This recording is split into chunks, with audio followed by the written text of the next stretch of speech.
Hello students, আমি Nitish sir জ্ঞানজ্যোতি coaching সেন্টারের পক্ষ থেকে তোমাদের প্রত্যেককে জানাই স্বাগত। তো স্টুডেন্টস, আজকে আমি আলোচনা করব তোমাদের সঙ্গে 4 ইয়ার আন্ডার গ্র্যাজুয়েট প্রোগ্রামের অধীনস্থ যে সমস্ত ছাত্রছাত্রীরা রয়েছে তাদের এসইসি হিস্ট্রি 1 মার্কসের ফার্স্ট সেমিস্টারের 1 মার্কসের সাজেশনসগুলো নিয়ে। কেমন? এবং খালি সাজেশনসই নয়, তোমাদের কিন্তু আমি আলোচনা করব উত্তরগুলোকে নিয়ে।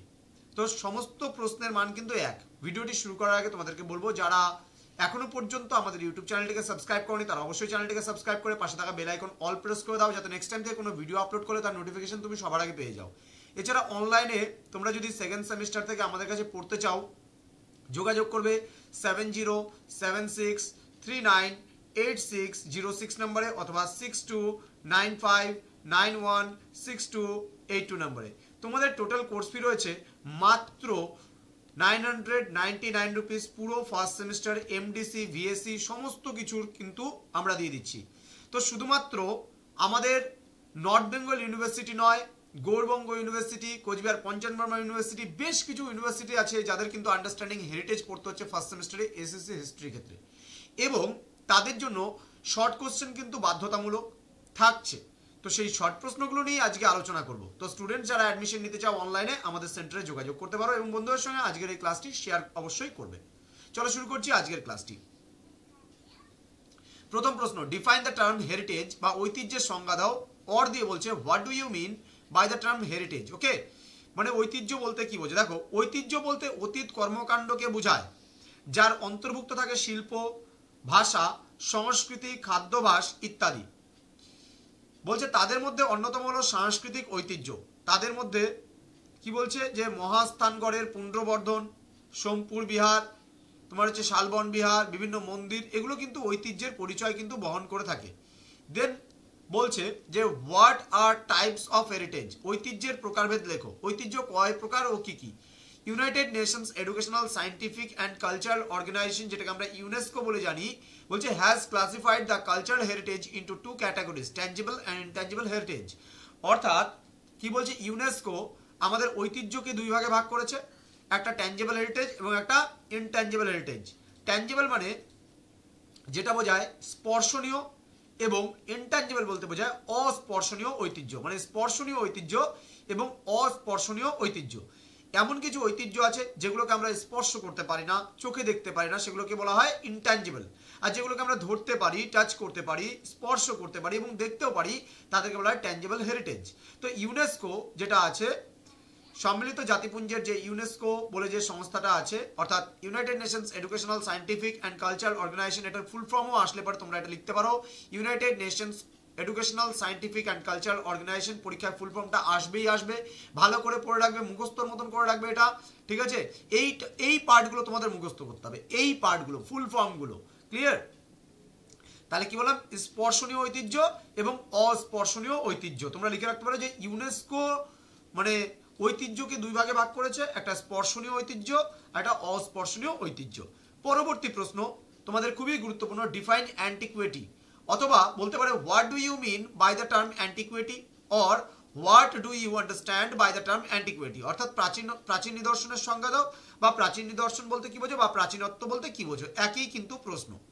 দেখো উত্তর কি বলেছে, প্রাচীনত্ব হলো অতীত মানব জীবন এবং তাদের ক্রিয়াকলাপের অধ্যয়ন।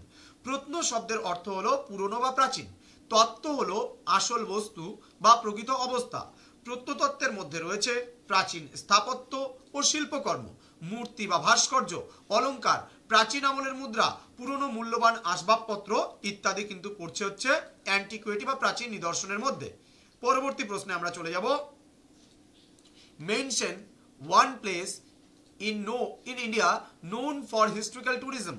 অর্থাৎ ভারতের ইতিহাস সমৃদ্ধ একটি পর্যটন কেন্দ্রের নাম লেখো। পশ্চিমবঙ্গে মুর্শিদাবাদের হাজারদুয়ারি ভারতের একটি পর্যটন কেন্দ্রের নাম আমরা বলতে পারি। Name an archaeological site of North Bengal. ঠিক আছে, এটা উচ্চারণটা ভালো করে করবে, কোনো টিচার উচ্চারণ করতে পারে না এই জিনিসটা, ঠিক আছে? আমি দেখেছি, ঠিক আছে, ভুলভাল মানে উচ্চারণ করে। তো archaeological site of North Bengal, তো উত্তরবঙ্গের একটি প্রত্নক্ষেত্রের নাম লেখো। তো অবশ্যই লিখবে তোমরা দিনাজপুর জেলার বানগড়। ক্লিয়ার? দক্ষিণ দিনাজপুর জেলার কিন্তু Bangarh. Clear? Define art treasure, মানে আমরা শিল্প সম্পদ বলতে কি বুঝি? ক্লিয়ার? শিল্প সম্পদ হলো এমন মানব শিল্পের কাজ একজন শিল্পী তার দ্বারা যা শিল্প সৃষ্টি রেখে যায় তাই শিল্প সম্পদ। ইংরেজি শব্দ ট্রেজার এসেছে পুরাতন ফরাসি ট্রেজার থেকে, উভয়ের অর্থই কিন্তু বোঝায় মহান মূল্যের কিছু। Okay, next, mention any two archaeological sites in India. ভারতের যে কোনো দুটি পুরাতাত্ত্বিক স্থানের নাম লেখো।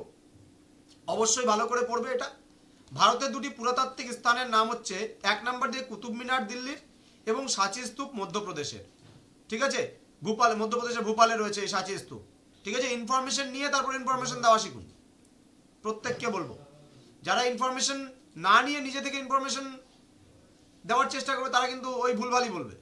সুতরাং তোমরা ভালো করে একদম নির্ভুলভাবে সঠিক বিষয়গুলো পেতে আজকে আমাদের চ্যানেলটিকে সাবস্ক্রাইব করে রাখো। বলছি আগামীতে আরও ভালো ভালো ভিডিও পাবে।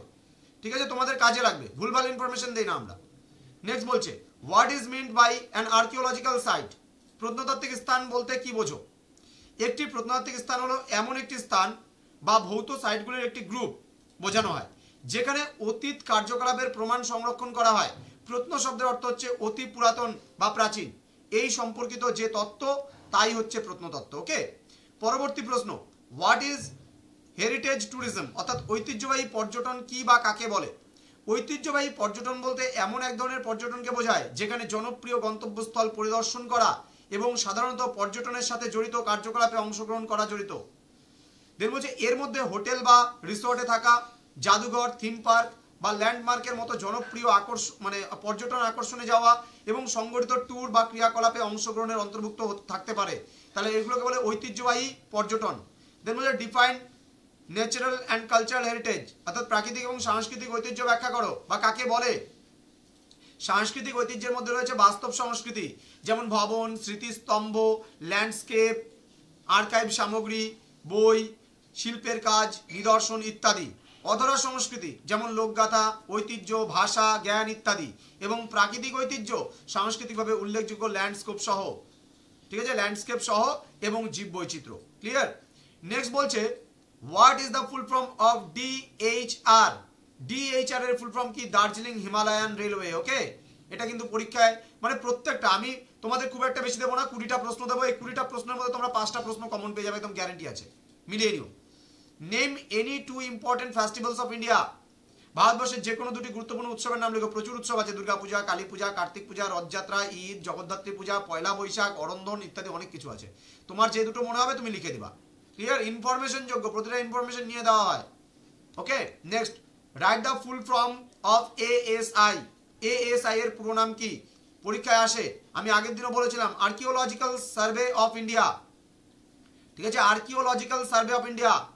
ঠিক আছে, আর্চিওলজিক্যাল না, কিন্তু মনে রাখবে এটা আর্কিওলজিক্যাল। হ্যাঁ, okay, next, where is Ajanta and Ellora caved located.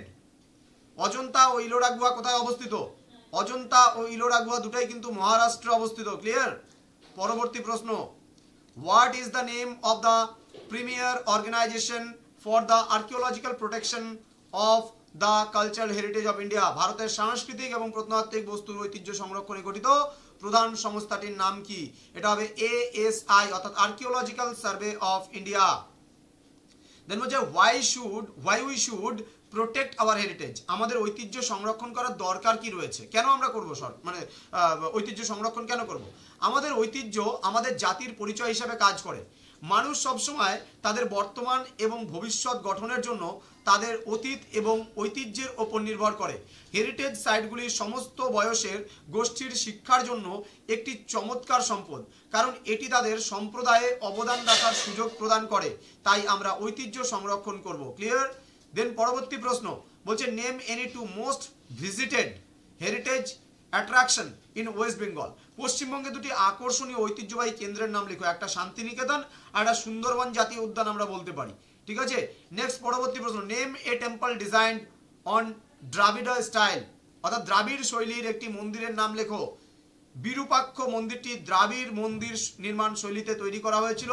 Virupaksha মন্দির কর্ণাটকের হাম্পিতে অবস্থিত। ভেরি ভেরি ইম্পর্টেন্ট প্রশ্ন। অর্থাৎ দ্রাবিড়, হ্যাঁ, নাগর, এগুলো হচ্ছে মন্দির স্থাপত্য যে নির্মাণ শৈলী আছে সেই শৈলীগুলো। একটা হচ্ছে উত্তর ভারতের নির্মাণ শৈলী, আর এটা দক্ষিণ ভারতের। দ্রাবিড় হচ্ছে এটা দক্ষিণ ভারতের মন্দিরগুলো এই স্টাইলে তৈরি, আর হচ্ছে যেটা নাগর স্টাইল আছে এটা উত্তর ভারতের মন্দিরগুলো এই স্টাইলে তৈরি। ক্লিয়ার? ইনফরমেশন যোগ্য, সম্পূর্ণ ইনফরমেশন নিয়ে তারপরে দেওয়া হয়। Clear? Okay, next, name a temple designed on Nagara style. বলছে নাগর শৈলীর একটি মন্দিরের নাম লেখো। নাগর শৈলীর একটি মন্দিরের নাম হলো শিরপুরের লক্ষণ মন্দির, গোয়ালিয়রের মন্দির, মহাদেব মন্দিরে এই রীতি নিদর্শন কিন্তু রয়েছে। Then what is the full form of UNESCO? বলেছিলাম এই প্রশ্নটা আসবে পরীক্ষায়, খুবই গুরুত্বপূর্ণ, দেখে মিলিয়ে নিও। United Nations Educational Scientific and Cultural Organization. এই যে প্রশ্ন কয়টা আমি দিলাম, এই প্রশ্নগুলো কিন্তু অতি গুরুত্বপূর্ণ। তোমাদের এসএসসি হিস্ট্রি হবে টোটাল 40 মার্কসের পরীক্ষা। ক্লিয়ার? টোটাল 40 মার্কসের পরীক্ষা হবে। 1 নম্বরে তোমাদের 5টা লিখতে হবে, 5 × 5। 5 নম্বরে তোমরা 3টে লিখবে, 3 × 5 = 15, এবং 10 নম্বরে তোমরা 2টো লিখবে, 10 × 2 = 20 নাম্বার। আমি যে সাজেশনগুলো দিয়েছি সেই সাজেশনগুলো পড়ে যাবে, তাহলে কিন্তু পুরোপুরি তোমরা 100% কমন পাবে। তো স্টুডেন্টস, আমাদের ক্লাসগুলো দেখে যদি ভালো লাগে তাহলে চ্যানেলটিকে সাবস্ক্রাইব করো, পাশে থাকা বেল আইকন অল প্রেস করো, বন্ধুদের সঙ্গে শেয়ার করো, এবং তোমরা কমেন্ট বক্সে কমেন্ট করে জানাও ক্লাসগুলো তোমাদের কতটা ইনফরমেটিভ হচ্ছে এবং কতটা তোমাদের কাজে লাগছে। এরপরে তোমাদের কোন কোন ক্লাসের প্রয়োজন সেগুলো আমাদের কমেন্ট বক্সে জানাও। আমরা খুব তাড়াতাড়ি কালকের পরীক্ষাটা দিয়ে আসো, এবং তোমাদের কিন্তু আমরা এমডিসিগুলো যেগুলো রয়েছে, এসইসি অলরেডি, এইসি সাজেশন আমরা অলরেডি প্রোভাইড করে দিয়েছি, এবং ডিটেলসে বলা আছে তোমরা কি করবে না করবে, কিভাবে পরীক্ষা দিলে পাস করে যাবে, ভালো মতো পরীক্ষা দিলে কি করে, কিভাবে পরীক্ষাটা খুব ইজিলি ভাবে লিখতে পারবে, সমস্ত কিছু আলোচনা করেছে মৌমিতা ম্যাম এবং বিকি স্যার। তোমাদের সঙ্গে ইংলিশটা আলোচনা করেছে, আমি রাইটিং স্কিলটা আলোচনা করেছি। তো বাকি তোমাদের যা কিছু বিষয়ের প্রয়োজন আছে আমাদের কমেন্ট বক্সে কমেন্ট করে জানাও। এদিক ওদিক না মাথা মানে জাকিয়ে সম্পূর্ণটা আমরাই কভার আপ করে দেবো। তো স্টুডেন্টস, দেখা হচ্ছে পরবর্তী ক্লাসে। আর হ্যাঁ, যদি সেকেন্ড সেমিস্টার থেকে অনলাইনে পড়ার ইচ্ছা থাকে, সিট সংখ্যা কিন্তু সীমিত। আমাদের গত বছর মানে 300+ স্টুডেন্ট অ্যাডমিশন নিয়েছিল এই সেমিস্টারে, ফার্স্ট সেমিস্টারে। এই বছর আমরা রেখেছি 500 সিট, মাত্র 500 সিট রেখেছি। 999 রুপিস পুরো কোর্স ফি। কিন্তু আমাদের টিচারদের, অভিজ্ঞ টিচারদের দ্বারা কিন্তু ক্লাসগুলো তোমাদের প্রত্যেকের মেজর ক্লাস কিন্তু প্রত্যেকের কিন্তু কন্টিনিউ হবে মেজর ক্লাস, এবং মাইনর ক্লাসগুলো কিন্তু রেকর্ডেড ভাবে পাবে তোমরা। মাইনর ক্লাস রেকর্ডেড অবস্থায় পাবে, এবং সপ্তাহে একটা করে মাইনর ক্লাসের উপরে তোমরা পাচ্ছ ডাউট ক্লিয়ারিং সেশন।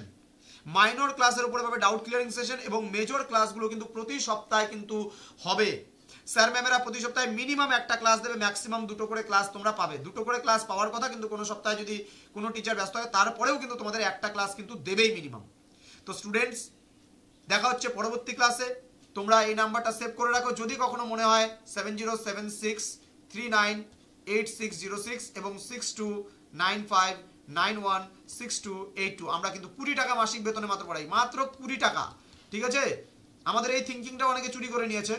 তো 20 টাকা মাসিক বেতনে কিন্তু আমরা পড়াই। ঠিক আছে? তো এটা মাথায় রাখবে। তো তোমাদের জন্য আমরা সবসময় আছি। তো স্টুডেন্টস, দেখা হচ্ছে পরবর্তী ক্লাসে। তোমরা প্রত্যেকে ভালো থেকো, সুস্থ থেকো। Thank you so much. আর পরীক্ষার জন্য প্রত্যেককে অল দি বেস্ট। এই সেমিস্টারে আর কোনো এসএসসির উপরে ক্লাস পাচ্ছ না, এরপর আমরা অন্যান্য ক্লাসগুলো নিয়ে আসবো। তোমরা প্রত্যেকেই ভালোভাবে পরীক্ষা দেবে, এটা আশা রাখছি, এবং পরীক্ষা দিয়ে এসে জানাবে যে এখান থেকে শর্ট কোশ্চেন কতটা তোমাদের কমন পড়লো। তো স্টুডেন্টস, থ্যাংক ইউ।